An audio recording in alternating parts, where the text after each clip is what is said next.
Hello, welcome to Michelle Sews Again. I'm Michelle. It's Friday, so you know what that means. It's another hashtag Friday Sews Day. So I'd love to thank Jen from Today in Jen's Sewing Room for starting this hashtag. It's a really great way that the sewing community comes together, shares things that they've been working on, that they have coming up, and a little bit about life. So if you think that sounds interesting, then stay tuned. We'll get right into it. Okay, so in this format, the first thing that I'm supposed to share with you is what I've sewn over the last week. The answer to that is nada. So if you've been following me, then you know that I just recently moved. It was such a long process. I'll get into like all the moving stuff in the life section, but just suffice it to say, I have nothing to share with you from a sewing perspective. Okay, so that's one section down. Let's move on. All right, what are my upcoming plans? So I'm actually moved into the new place, clearly not unpacked yet, but I have a long weekend. I'm off today. I'm off Monday for MLK. So I have a 4-day weekend, and my goal is that we get everything unpacked and in its place. So my goal is that we'll finish that by Sunday so that I can start sewing again on Monday. So here are my plans. I am doing a collaboration with one of my sew sisters, Jen from Today in Jen's Sewing Room. So if you follow Jen, which I'm sure that you all do, she is fabulous. She is, in my opinion, she's like a queen of thrifting. She has made some beautiful garments out of thrifted sheets, and she takes thrifted garments and refashions them. And I was never truly interested in thrifting or refashioning because the thought of wearing somebody else's stuff kind of gave me the heebie-jeebies. But she's convinced me, you know, with proper washing, that's not an issue. And honestly, I was swayed when she made her shower curtain maxi dress for Frugal Frocks back in, I think it was April of last year. This dress is absolutely stunning. I'm gonna link it. I'm gonna link to her video of that dress here in the cards. And that's what got me thinking about thrifting. And then we had our sewcation in September. We went to a Goodwill, and her and Heather both did a really great job of helping pick out some thrifted. I mainly did sheets. I didn't do any garments. I did sheets. And it was just a way for me to kind of dip my foot in. And so Jen and I, so now that I've moved, I'm actually a lot closer to Jen and to Carmen from Carmen Salome. Jen and I met up last Friday at a Goodwill closer to her, and we spent a couple hours in Goodwill. We spent some time at Starbucks and just caught up. It was such a fun time. But I want to share with you the fabrics that I got. I got some fabrics, and I actually got some men's shirts. So I'll talk you through all that. So, are you ready? All right, so I'm just gonna start pulling out from the bag. I'm gonna pull from the top and go from there. So this first one is a sheet. I got it for $4.99, and I just love the color. Now, I actually have a handful of sheets that they were all kind of next to each other, and when I saw them next to each other, I loved the combination, and I immediately thought color blocking. I don't know what I'm gonna do with them, but I thought color blocking. So it was this one. Oh yeah. Oh, I'm re-excited now that I'm pulling them out. This one.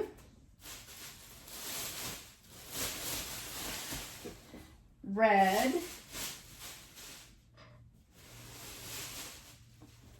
And pink. I mean, weren't these like all made to go together? Ugh, I can't wait. I don't know what I'm gonna do with these other than wash the heck out of them. But that's gonna be something.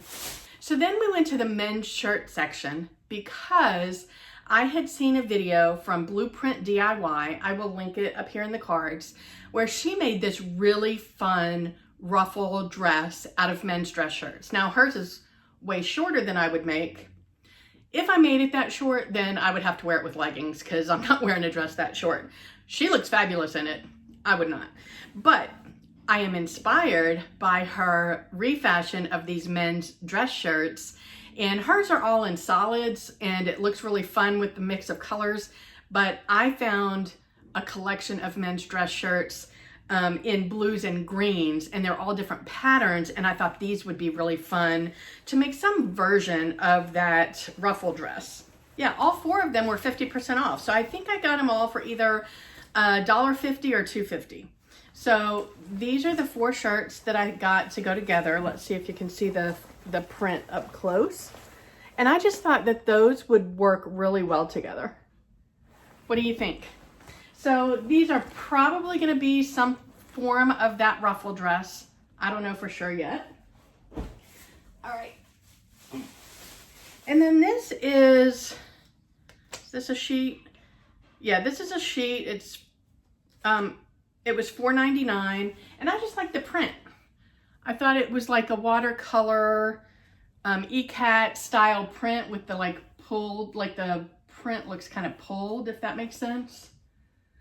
So yeah, I don't know what that's gonna be. Actually, that would go really well with all those solid sheets that I got. The colors are really similar. This was just a plain white cotton sheet. It's a king size, and I'll use that for one of my dye projects. And then this one, I'm not super into making home decor. It's not something that I will probably utilize my sewing for a whole lot, but I did have envisioned in my head before we went to Goodwill that I wanted to dye my own shower curtain. So I just needed something 100% cotton. So I found this curtain. It's not a shower curtain, but as long as I have a plastic liner, it will be fine. It's kind of a jacquard weave there. And I was thinking, I don't know if I'll cut the tabs off or leave them on yet, but I want to do like one of my ice dye projects on this, and this is going to be my shower curtain for my bathroom. I need a new shower curtain because the shower at my condo was a walk-in shower with a glass door, and I didn't have a shower curtain, so I need a new one for this place. And I immediately thought it'd be a great ice dye project. So that will be an ice dye project. You know, if you followed along with my plans video for the year, you'll know that I have a goal to share with you one ice dye project a month, where I take you from beginning to end, like the whole, like how my idea was inspired, and take you through the dyeing process and the making process. This one's not gonna really be a make, but it'll be probably my first ice dye project that I filmed for you guys. Yeah, okay, so that's it. That's everything that I thrifted. I got all of that fabric. I'm calling it fabric. I got that whole bag for $42. You can't beat it. So once I get that stuff really, really well washed, then I'm gonna jump into the collaboration that I have going on with Jen. So our goal, we have an inspiration outfit that we kind of went back and forth between our different Pinterest boards and things, and we settled on this shirt and these pants to make, we're using the same inspiration, and then we're each going to use patterns from our stash. So neither one of us is going to buy anything new. That might be easier for her than me because she's got over 1,000 patterns. I don't have quite that many, but I'm pretty sure I have a couple of things that I can use to make that outfit. And we're gonna obviously do our own fabrications and colors and prints. We're not trying to make that exactly. I don't actually, if I recall, it doesn't actually go together anyway. And so yeah, so we're gonna be using our stash patterns. We're going to be using thrifted fabric, and we're going to be using that inspiration, and we're each going to do our own take on it. And our reveal video for that will be on the 25th at 4 o'clock. So if that sounds interesting to you, then you might want to subscribe so that you can be alerted when that comes to fruition. I'm excited about that. So that's my first collaboration scheduled for the year. And if you followed my plans video for the year, you know that I have a goal to have one collaboration video a month for the whole year, and Jen is my first. Yay! I hope you're excited about that. Okay, so what's next? I want to share with you my Black Friday fabric haul. So also this year, my goal is to spend a lot less money on fabric. I'm not doing a no-buy. I'm not, committing to anything like that, but I do have a budget this year. And what my goal is to shop from my stash first, and then if I don't have what I'm thinking of for a project, then I can buy. But I am definitely committed to buying better quality fabric. I don't want to fill my stash up with low quality fabric just because it was a crazy good sale price. Because I've ended up with a lot of fabrics that I'm not thrilled about, because I got suckered into like 60% off or whatever. And I settled on stuff that I was like, oh, well, for that price, that's good.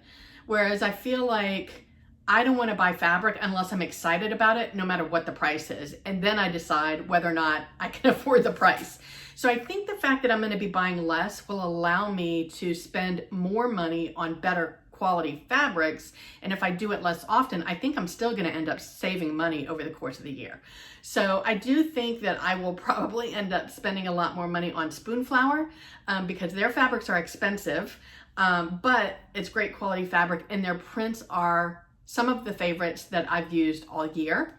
I will also probably spend more money on Style Maker fabrics. Again, their fabrics are a little more expensive, but they are much more me. And I will be on the hunt for new fabric sources throughout the year. So if you know of any that have good quality fabric, then let me know. So with that said, I'm going to share the fabric haul that I did on Black Friday with the sales that I came across. So these first two pieces of fabric I bought on Etsy. They're not the best quality. So already I'm off to a bad start. They were what I was looking for in terms of the look.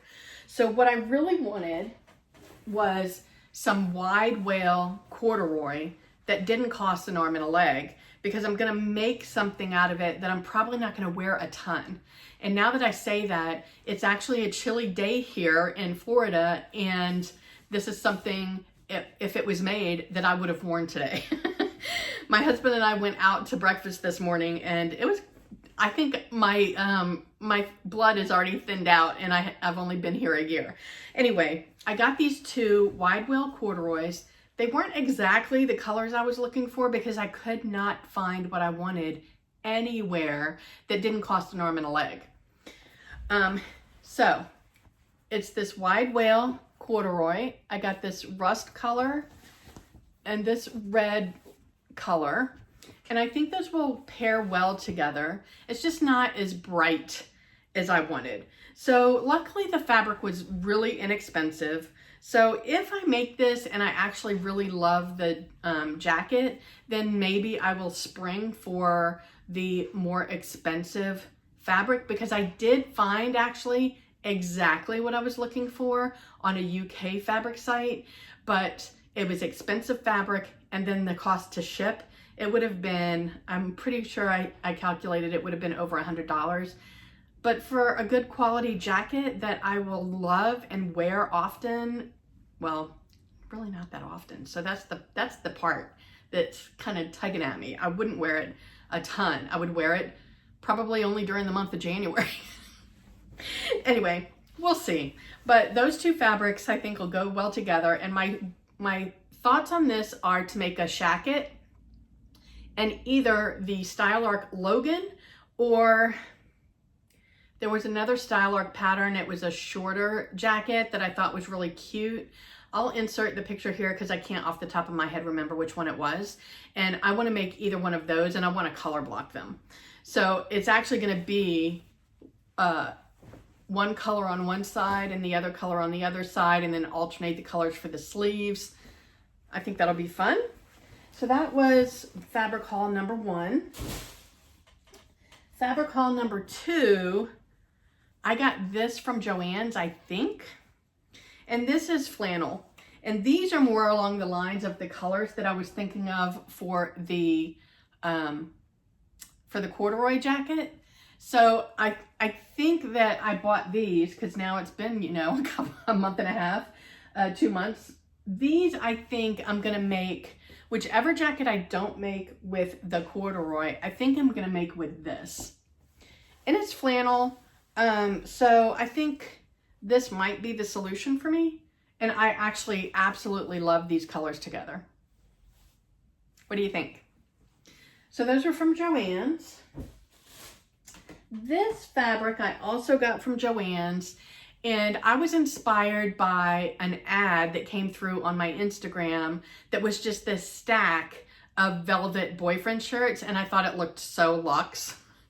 So I bought this red crushed velvet fabric from Joann's, and my goal is to make a boyfriend shirt. I don't actually have a boyfriend shirt pattern.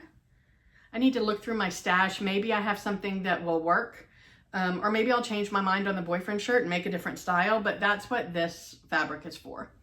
I don't know, what do you think? Does that color suit me? I kind of think it does. It's not my typical color. It's got like more of a darker base, but I like it. Okay, then I've got a couple of fabrics from Blackbird Fabrics. This is my first time shopping at Blackbird Fabrics, and they had a sale going on, and I saw these 2 fabrics, and these are 2 fabrics that I would have bought had they been regular price, because I just think they're gorgeous. This first one is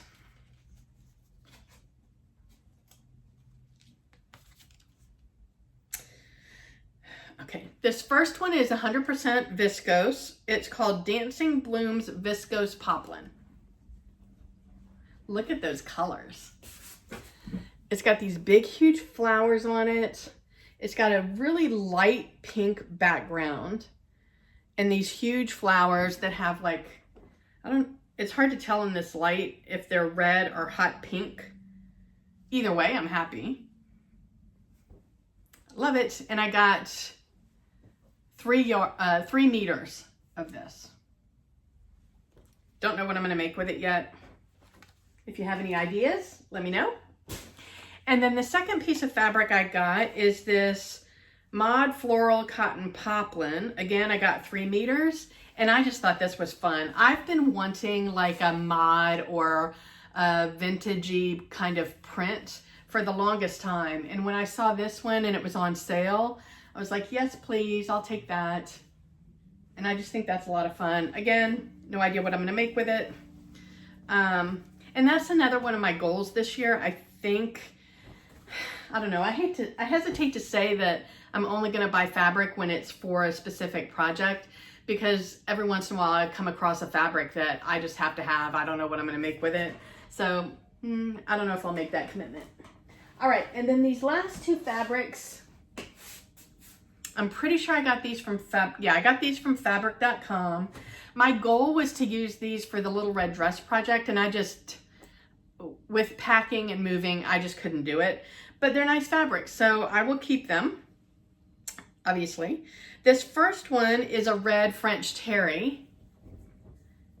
And so my goal for the little red dress project, I was gonna make a sweatshirt dress. I wasn't gonna make anything fancy because I don't have anywhere to wear fancy.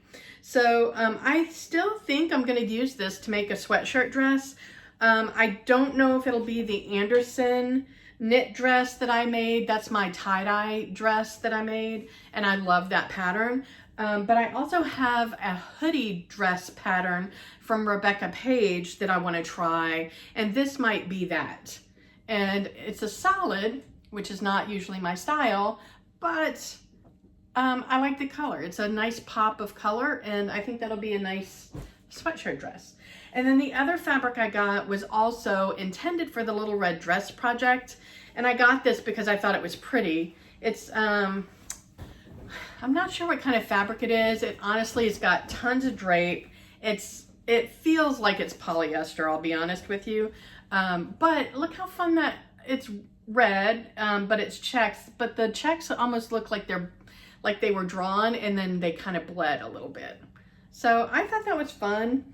I almost think that maybe I could combine this with the red French terry. Maybe these could be the sleeves. That could be fun. I don't know, we'll see. All right, so that's my fabric haul from Black Friday.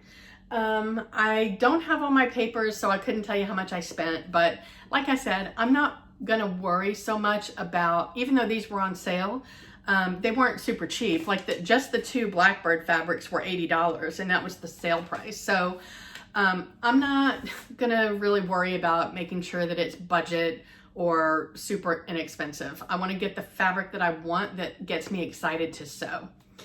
Anyway, all right, so that's it for my plans for upcoming. And so let's talk about life. All right, so I want to give you a little bit of background on my moves over the last year because that question has come up a lot. So we moved from Philadelphia to Miami almost a year ago. It was December of 2020 when we moved from Philly to Miami. We moved there because I got a new job. So I had worked for the same company. I work in corporate retail. I had worked for the same company outside of Philadelphia for 17 years. The last couple of years, we got new leadership and the environment was just super toxic. And I was in a higher middle management position, so I had to deal with those people on a daily basis. And it was just really draining me. It was not good for my mental health. And I just needed to get out of there. So I was actively looking for a new job for well over a year when I got this job came open in Miami, and it sounded perfect for me. I interviewed for it.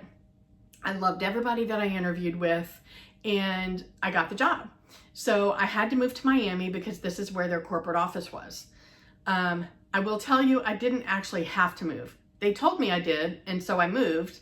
But in the 10 months that I worked for that company, I was in the office 5 times, and none of those times was I there for a meeting. It was just because my boss was actually based in Dallas, and when she came in, she wanted me to be there. And so I sat in my office all day by myself those 5 times that I went in. So we made that move. Really, I could have continued working from home in Philly. However, I will tell you, it was the best thing that ever happened to me and to us. Like, we love it. So the job didn't work out, not because they didn't like me, but because I was not comfortable. They were not as financially stable as they had led me to believe in the interview process. And so I just was always on pins and needles waiting for the other shoe to drop because they were eliminating positions like within the first month that I got there. And I was just waiting until my position got eliminated. And it was just another, although it wasn't a toxic work environment from a leadership perspective, I loved everybody that I worked with. I didn't find the leadership to be toxic. It's just the company wasn't doing well. And so that made me nervous. So I started looking again, and I'm not a job hopper. Obviously, I was with one company for 17 years. Before that, I was with a company for 10 years. Like, I'm not a job hopper. So I really had to think about whether or not I wanted to make a move. I had only been there 10 months, and I couldn't handle the stress of waiting for my job to get eliminated because the company wasn't doing well. And quite frankly, I will be surprised if the company ends up making it, to be honest with you. So I had a friend at my old job that had changed jobs, and she went to work for a new company, and she got promoted within like 2 months. And so the job that she went there to do was open, and she called me and asked if I was interested in it. So of course I was, because I'd be working for her. She's one of my great friends from my old job. I think she's brilliant. And it was a company that is completely financially stable. And she had been there several months by the time that she called me, and she couldn't rave enough about it. And the work environment and the culture there is amazing. So I've been there since the beginning of October. It's a permanently remote position, so I can live wherever I want. So that leads me to our current move. So we lived in Miami for a year. We liked it there. Love feeling like I live on vacation. Go outside, blue skies, palm trees. I couldn't be happier. However, the building that we lived in, although I liked our condo unit, we rented from an individual owner. However, because it was a condo, it was ruled by the condo association and the condo management. And their rules were really unreasonable. And it was they made it really unpleasant to live there with their rules and regulations. Some of the rules made sense in terms of trying to make things better for the residents. Other rules were just, I think the manager on property just had some kind of a power trip going on, because he would make up rules on the fly that really made no sense. And so when our year came up, we honestly were considering signing another year lease, because we are now building a house out where we're in the area where we're living now. And it's going to take about a year for the house to get built. So we needed a place to live for a year. We were going to sign another year lease there. But then our landlord decided he wanted to raise the rent by $1,000 a month, because that's what the market could get. So I don't blame him, but $1,000 a month is a big, huge jump. So we're like, that's the last straw. Like, we don't like the management here. It is definitely not worth paying an extra $1,000 a month to live here. So we're like, all right, let's go. And so the decision was really solidified when we found this apartment, but it wasn't going to be available until January 15th, which meant our lease was up December 31st, which meant we had a 2-week gap between having to leave the condo and being able to move into the new apartment. So we're like, all right, well, let's just extend the lease by 2 weeks, and then we'll do the move in the middle of January. Our landlord was completely fine with it. He's like, yeah, of course. He wants 2 extra weeks. The condo association was like, no, we don't allow leases for less than 12 months. We don't allow short-term leases. So it's either 12 months or nothing. It's like, I get that concept, because when we first started looking at condos in Miami, there were a lot of buildings where the owners rented their condo out as an Airbnb. So there was a constant rotation of people coming in and out, traveling, partying, and we didn't want to live in a building like that. We wanted a residential building. So I get the concept of not allowing short-term leases. However, we had been there a year and had never caused any trouble. We were just asking for a 2-week extension. They're complete, and the tenants who lived in the room or the unit before us had a 2-week extension, because we talked to them as we were moving in and out.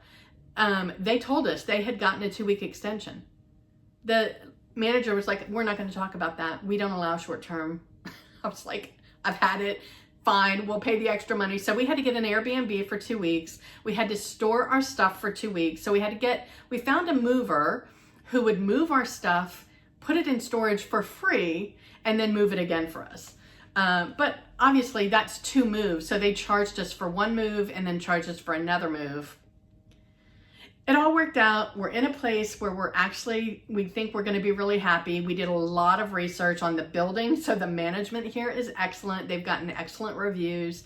And I love the building. We have a corner unit with a balcony. We've got views from, 2 sides of our apartment that are out on like a wooded area and then a lake area. And it's 600 less square feet. But we also got a garage that's attached to the building that we can use for storage. So we're putting a lot of stuff in storage, especially since we're only going to live here for a year. That we're not going to worry about completely decorating or any of that stuff. We're really just putting up stuff that we actually need in order to live comfortably for the next year. So that's my long-winded version on why we've made all of our moves and why this is not the last move. So we'll be here for a year, and then we're moving again into a house, and fingers crossed, that's the last move of my life. So I believe I counted, and I think this is move number 22 in my lifetime. I've probably missed one or two. So move number 23 will be it, hopefully. All right, so that's the background on the moves. I want to show you what this apartment looks like before we moved all of our stuff in. So my husband was kind enough to do a walkthrough video because I was still at the Airbnb working while he was here dealing with the movers. So he did a quick walkthrough video for us before the movers got here with all the stuff. So I'll pop that up now and just kind of show you, like, we've got this really nice modern kitchen. It's an open floor plan area with the kitchen and the dining room and the living room that leads out to the balcony. And then you come down the hallway and we've got the master bedroom with a walk-in closet and a bathroom. Then the hallway has closets for the washer and dryer, and across that is the guest bathroom. I don't know about you guys, but my husband and I have discovered that the key to a happy marriage is having separate bathrooms. So I get the master bathroom and he gets the guest bathroom, and we're both very happy. We've done this in the last 3 places that we've lived, and it is perfect for us. All right, then you've got my craft room, which is excellent. I've got more than enough room. I'm gonna put my sewing table here against the window so I can look outside when I'm sewing. I'm gonna have my cutting table over here. But the best part is I have a walk-in closet. So all of the stuff that was kind of junking up the corners in my old craft room is all gonna go in the closet, and it's gonna be nice and clean and organized in here, and I'm gonna be so happy. And then outside of here is the 3rd bedroom, and that's my home office where I work from all day, Monday through Friday. And that has a walk-in closet. And my husband's gonna take that walk-in closet for his stuff, and I'll have the walk-in closet in the master bedroom. So we're both happy. So that's all the news on the move. I'm gonna show you a quick video of this room with all this stuff in it. So that's my before. And then one of my goals in the upcoming weeks is to take you along with me on how I set my sewing room up. So that'll be a separate video coming up, but here's the before. And that's kind of it with life right now. I have a hair appointment tomorrow. So I don't know about you guys, but the hardest part of moving for me was finding a new hairdresser. I had gone to the same hairdresser for 20 years in Philly, and I loved her. She knew what to do with my hair. I always got compliments on my hair, like I loved it. Then I moved to Miami. It took me 3 times, 3 different people before I found somebody that I was comfortable with and that I liked what he did to my hair. So Miami's 2 hours away. If I can't find somebody here that I love, then maybe I'll travel back to Miami. I don't know, that seems like a pain. There's gotta be somebody in this area that will do my hair the way that I like. But I have an appointment tomorrow morning.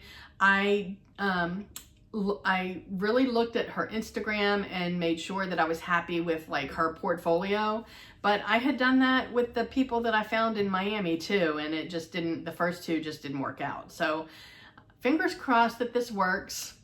My appointment's in the morning tomorrow, so we shall see. That's it for me today, guys. Wherever you are, I hope the weather's amazing. I hope you're able to get some sewing in, and I will talk to you on Sunday.